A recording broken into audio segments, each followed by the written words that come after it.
It was in the year 1344 that young Pierre Biscornet received a letter from his mother summoning him back to his birthplace, the great metropolis of Gay Praui. There, according to this letter from his mother, his dear old father, himself a blacksmith of great renown, had fallen terribly ill and had been getting iller and iller with every week that passed. And there were commissions to be completed, work to be done, and could the great name of the family of Biscornet be sullied by the inability to complete this work? Well, young Pierre, he had been travelling, he had been hiring himself out to blacksmiths, to forges, all over France, learning techniques from this one and skills from that one, adding and improving upon the skills which he had learnt at his own father's knee. And upon receiving this letter, he at once packed his bags, made his arrangements, and headed home at the next opportunity, and arrived to find his mother beside herself with grief and woe, for his father had been struck low with a brain seizure, what we would now call a stroke, and lay upon his bed, unable to speak, barely able to move, barely aware of what day it was. And all around him, to heap upon this grief, were projects half completed within the forge, and the one his mother was most concerned about was the completion of the door, the side door, the metalwork upon the side door at the great grand Cathedral of Notre, which was to be opened within a matter of months. This work had to be finished, and the father had done the designs. He had drawn up plans and made some of the moulds, but then this terrible seizure had come upon him, and not one iota of work had been added to it. And she, the mother, the wife, had been writing letters to all of the addresses that her son had said he would be at in his travels around France. But those letters had been sent back to her that he was no longer at this address, no longer at that address, some with notes saying that the letter had been forwarded on to possible other addresses. It had taken 3 long months to track her son down. But there he was. And once he'd gotten over the initial grief of what had befallen his father and sat with the old man and tried his best to comfort him, even though he couldn't tell really whether the old man could understand what he was saying or not,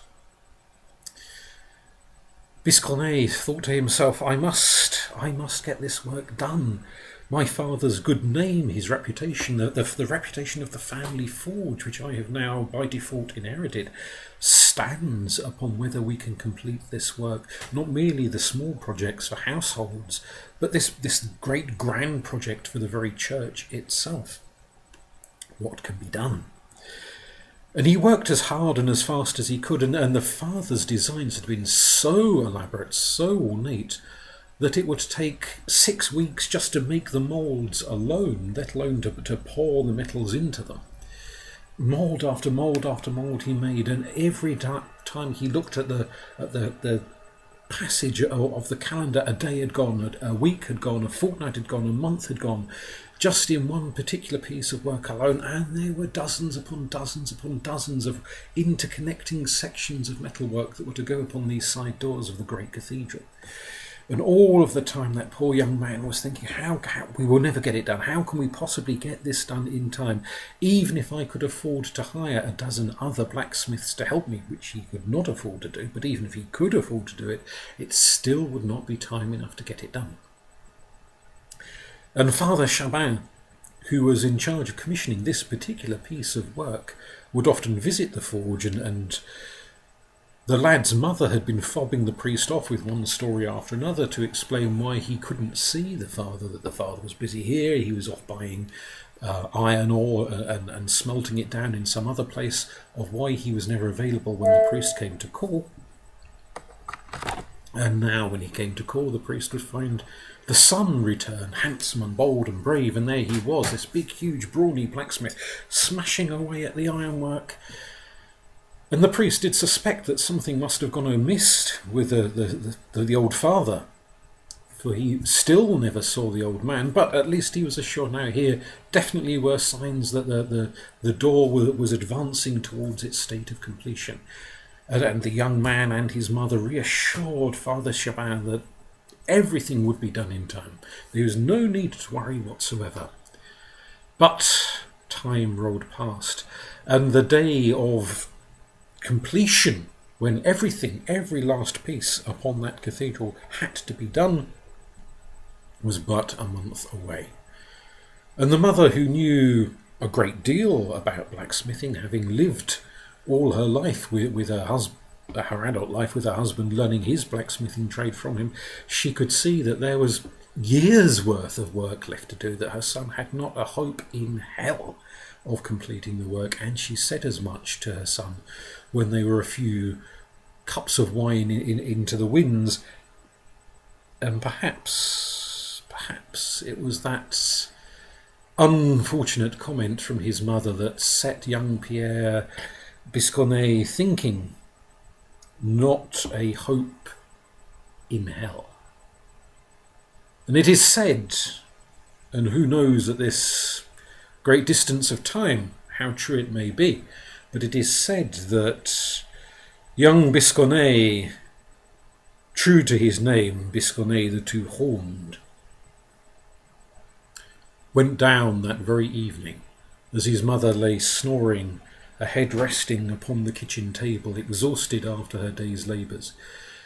Young Pierre, leaving mother and father in the bed upstairs, too ill to move, went down to the graveyard. And there lit a candle, not within the church, but within the graveyard. And there he prayed not to the God above, but to the dark two-horned force below, and said, "Is there a hope in hell of getting this work completed?" And a wind blew up through the graveyard and guttered the candle and extinguished it.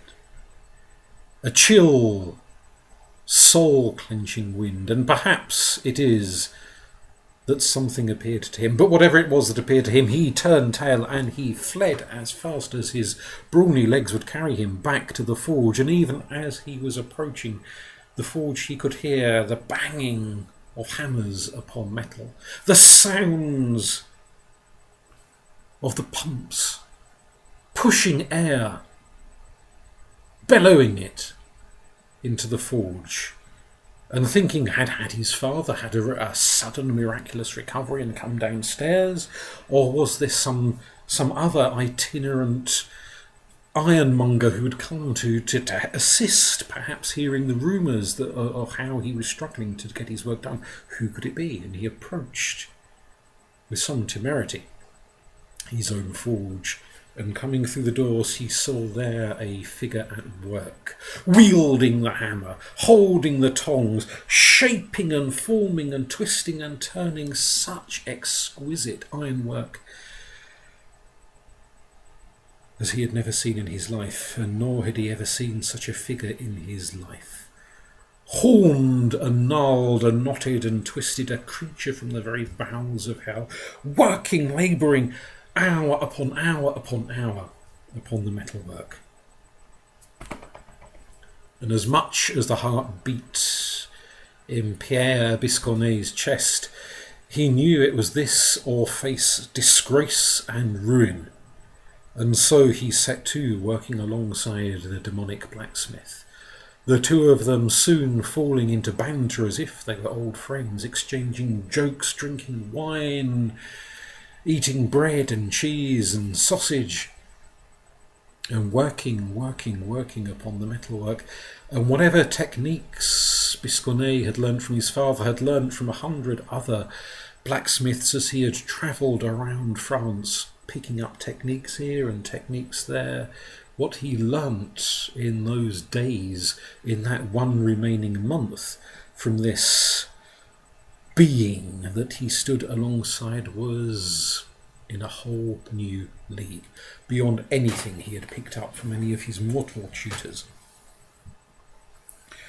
His mother did not dare to come into the forge, for on one occasion, having brought out something to eat and something to drink for her son, she had glimpsed the figure that stood alongside her son as the two of them worked together on some particularly delicate piece of ironmongery, and she had dropped The tray, she had dropped the cups of wine and the plates of food and turned tail screaming, sitting at her kitchen table praying for her son's salvation and protection, but feeling all of the time that she was praying in vain. The days rolled past. When old Father Chaban came to call, the mother would ensure he stayed in the kitchen. She would ply him with wine, she would ply him with food. She would not let him take a step towards the forge. But the old priest was content to hear the clang of hammer upon metal, the wheezing and gasping of the bellows as they fed air and oxygen into the furnaces, to hear the roar of the furnaces, to feel even from this distance in the kitchen itself the very heat of the furnaces, that he made a joke to the mother that turned her pale. He said it was as if they were at the very gates of hell itself. And she nearly fainted. The day came round when the ironmongery must be placed upon the door. And the priest woke in the morning and looked at the two great oak side doors of the cathedral. Nearly every other piece of work, the stone masonry, the paintings, the mosaics, the tiles, the pews, the altar, the candlesticks, the plate, nearly everything that needed to be done was done by all of the hundreds and hundreds and hundreds of other craftsmen and craftswomen who had laboured upon this spectacular work for 100 years. It was just this last ironwork upon this last door that had to be put in place. And when the priest arrived in the morning, he expected to see the young man himself, Biscornet, and perhaps his father there putting the ironwork in place. But nothing. The wood was untouched. He waited and he waited, muttering prayers to himself, chewing his fingernails, fretting what the bishop would say to him if he hadn't sufficiently overseen this particular part of the project of which he was in charge. Until at length he lost patience and he went the half mile to where the blacksmith lived, and he banged upon the door until the mother came downstairs looking rather exhausted and pale and wan, and as if she herself were as close to death's door as her own husband was. The priest said, "Oh, where is your son? Why is he not putting up the ironwork upon the doors?" And she said, "But I thought he was." And they went into the forge. She tried to delay the priest as much as she could, but as the priest pointed out, there was no sound coming from the forge, no clatter of hammer upon iron, no sounds of someone packing up great chunks of metal ready to carry off up to place upon the doors. Nothing at all. It was silent, not even birdsong in the street, nothing. And so, shaking, shivering, the old woman led the priest to the door, and they opened the door, expecting to find the forge empty, but it was not empty. There upon the floor lay the body of young Pierre. And his mother wept and wailed, and the priest wept and wailed, and they rushed to him, and they shook him, and he twitched, and he mumbled, and spasmed upon the floor, but he was insensible. Nothing they did. They cast water upon his face, they tried to pour wine down his throat, they shook him, they slapped him, they did everything they could think of to do to try and bring him to his senses, but he was barely alive. Exhausted, thin, tired, worn. The furnace was stone cold. When his mother could have sworn blind, it was ferociously hot, furiously hot, the very night before. And she knew as well as any blacksmith that it took many, many hours for a forge to cool down. Although, in all fairness, she also knew that no forge should ever be as hot as the heat emanating all the way to her kitchen indicated that forge was the previous night. How could it now be ashen cold? And they opened the doors of the furnace, and the coals inside and the wood inside were down to nothingness. Just cold, white, thin ash, as if it had hardly been used at all. And the tools, of which surely all of them had been in use, and the clanging and the banging and the smashing that had been going on solidly for a month, were all neatly up on their racks, polished, clean, some of them even a little dusty. The moulds that had been used to make the delicate ironwork were broken into pieces here and there in piles around the forge. The priest held his head and he moaned as much as he felt sorry for this young man and whatever malady has struck him. All he could think of was the bollocking he would get from the bishop. He'd probably end up being sent off to some leper colony in the back end of nowhere to look after people as a result of his failure to complete this one last project, the finalisation of the great cathedral. And shaking, he walked back through the streets, holding his head and thinking, what possible excuses could he give? What could he say to the bishop that would somehow get himself off the hook, let alone this poor young man who lay insensible upon the floor, tended to by his mother? And he was still holding his head and moaning to himself when he walked past the doors, the side doors of the cathedral, and there he saw every piece of ironwork in place. Fixed, riveted, perfect, and he stood gobsmacked. He stood in awe. For an hour he stood at this door just looking and looking and looking, and other people walking past with their baguettes and their cheeses and their onions on strings because they all came from the stereotype factory, stood and paused in awe as well, to see that the fine ornate detail upon this door, breathtaking in its precision. And many of them muttered that they had been past that very door this morning, not 2 hours ago, some of them. One of them said not even an hour ago I walked past this door, and there was not one piece of metal upon it. I will swear upon the Bible itself that there was not one piece of metal upon it. How is it possible that all of this went up in less than an hour? And the priest, I don't know, and who put it up? For the blacksmith. Poor Biscornet, he lies insensible, tended to by his mother. He could not have put this up. His father lies insensible in the bed. He could not have put this up. The old woman herself, she could not have put this up. She couldn't have carried the enormous weight of all of this metal. But there it was. Well, the very next day was the grand opening.